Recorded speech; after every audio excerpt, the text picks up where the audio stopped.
Good morning. Ngasigi message haipetang yeng minarase ko atuga message ka kai haidi akoina purse ta hapa yaba pochai khatang aiga hai ke ko haidi paisa chingjan na ba hai tare ko haidi money magnet ki mathau oina tau ba hai tare ko moi singsina adu bracelet se haidi crystal sigi kaino sen thamme ko sidai khanbiro ko haidi purple machum lere pink machum lere black machum lere ko adu sidai khanbiro ko ahamba khanangai ki lobi lo yeng khabire se ko sida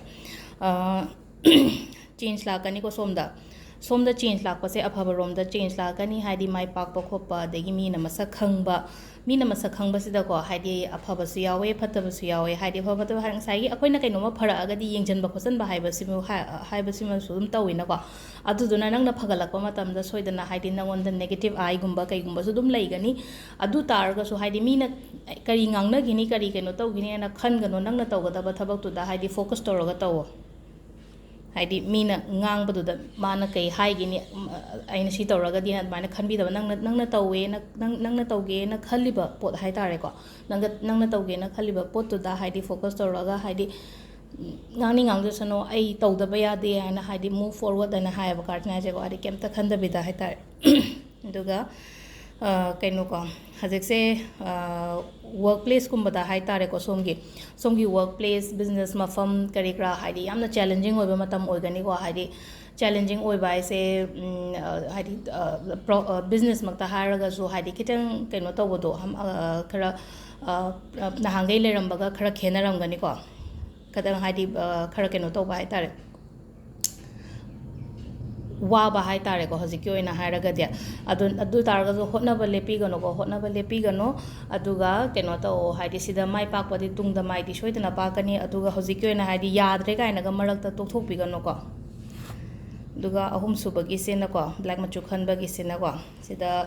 nangna khalliba pot hai tare ko nangna khalliba pot to haidi adu do dum follow tawbiyo ko haidi mingonda hangano keno torom dai da hai tare ko haidi mi atopa gi decision yamna ken mina dominate tawhangano hai tare ko somna haibada aduga amana don shida nangi secret kumba kai gumba mingonda yam ka haina share tawthokano ko wa lot pakhraga thammo loina haido kono ko adu sisina khoi gi card ki message leire aduga sum akoina ko haidi aigi purse ta kaida thamba ya ba hai tare ko paisa changna ba hai singa sai gi aigi lambi du da leiriba blockages leiba hai tare ko aigi paisa la kada bi leiye